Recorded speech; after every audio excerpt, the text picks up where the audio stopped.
الرحمن الرحیم۔ شروع کرتا ہوں اللہ کے نام سے جو بڑے مہربان نہایت رحم والا ہے۔ معراج کے بارے میں پہلے حصہ میں کچھ عرض کیا تھا، یہ دوسرا حصہ ہے۔ جب اللہ تبارک و تعالیٰ سے اور نبی اکرم صلی اللہ علیہ وسلم سے ملاقات ہوئی تو اللہ تبارک و تعالیٰ نے ایک عظیم تحفہ عطا فرمایا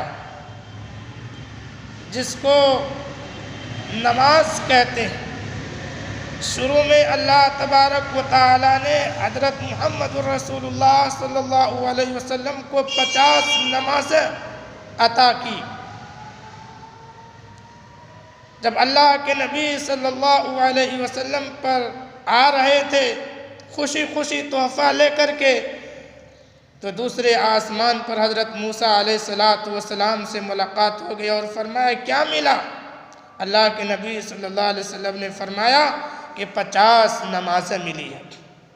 حضرت موسیٰ علیہ السلام نے فرمایا کہ یہ آپ کی امت اتنی نمازیں نہیں پڑھ سکے گی، آپ کم کروائیے۔ اللہ کے نبی صلی اللہ علیہ وسلم اللہ کی بارگاہ میں جاتے ہیں اور نماز کم کرواتے ہیں، یہاں تک کہ 5 نمازیں رہ گئی۔ حضرت موسیٰ علیہ السلام نے فرمایا کہ اور کم کروا لو۔ اللہ کے نبی صلی اللہ علیہ وسلم نے فرمایا کہ اب مجھے جاتے ہوئے شرم محسوس ہوتی ہے۔ اللہ پاک نے فرمایا کہ میرے محبوب، آپ کی امت نماز تو 5 پڑھے گی لیکن میں پورا 50 نمازوں کا ثواب دوں گا۔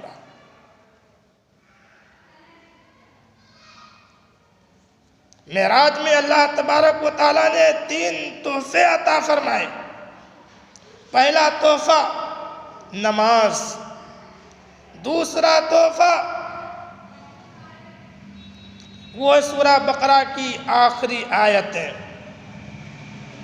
اور تیسرا تحفہ ہے شرک نہ کرنے والا محض جنت میں جائے گا، جنتی ہوگا۔ یہ 3 تحفہ اللہ تبارک و تعالیٰ نے معراج میں عطا فرمائے۔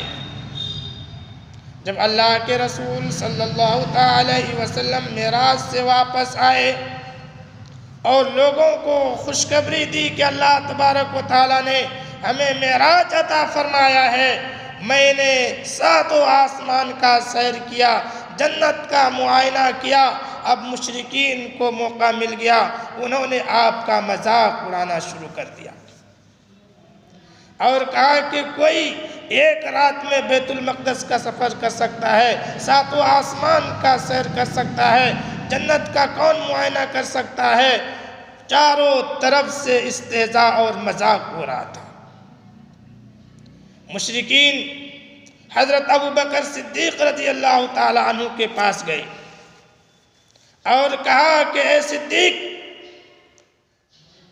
اے ابوبکر، کیا کوئی ایک رات میں یہاں سے بیت المقدس جا سکتا ہے، 7 آسمان کا سیر کر سکتا ہے؟ حضرت ابوبکر نے فرمایا کہ نہیں۔ کیا کوئی ایک رات میں جنت کا معائنہ کر سکتا ہے؟ حضرت ابوبکر صدیق رضی اللہ تعالیٰ عنہ نے فرمایا نہیں۔ پھر حضرت ابوبکر نے پوچھا کہ یہ کہتا کون ہے؟ تو مشرکین نے کہا کہ یہ تیرا محمد صلی اللہ علیہ وسلم کہتا ہے کہ میں نے 7 آسمان کا سیر کیا، میں نے جنت کا معائنہ کیا، میں نے ابراہیم علیہ السلام سے ملاقات کی، آدم علیہ السلام سے ملاقات کیا، کیا ایک رات میں کوئی کر سکتا ہے؟ حضرت ابوبکر صدیق رضی اللہ تعالیٰ عنہ نے فرمایا اگر یہ بات محمد کہتا ہے تو زمین پھٹ سکتی ہے، آسمان گر سکتا ہے، پہاڑ اپنی جگہ بدل سکتا ہے، لیکن میں محمد صلی اللہ علیہ وسلم کو سچا جانتا ہوں، اس کی بات جھوٹی نہیں ہو سکتی۔ اللہ کے نبی صلی اللہ علیہ وسلم نے حضرت ابوبکر صدیق رضی اللہ تعالی عنہ کو یہ جواب دیتے ہوئے سنا تو فرمایا انت صدیق، انت صدیق۔ اللہ پاک ہم سب کو بھی نبی اکرم صلی اللہ علیہ وسلم سے سچی محبت نصیب فرمائے کہ محمد سے وفا تو نے تو ہم تیرے ہیں، یہ جہاں چیز ہے کیا لوح و قلم تیرے ہیں۔ السلام علیکم ورحمۃ اللہ۔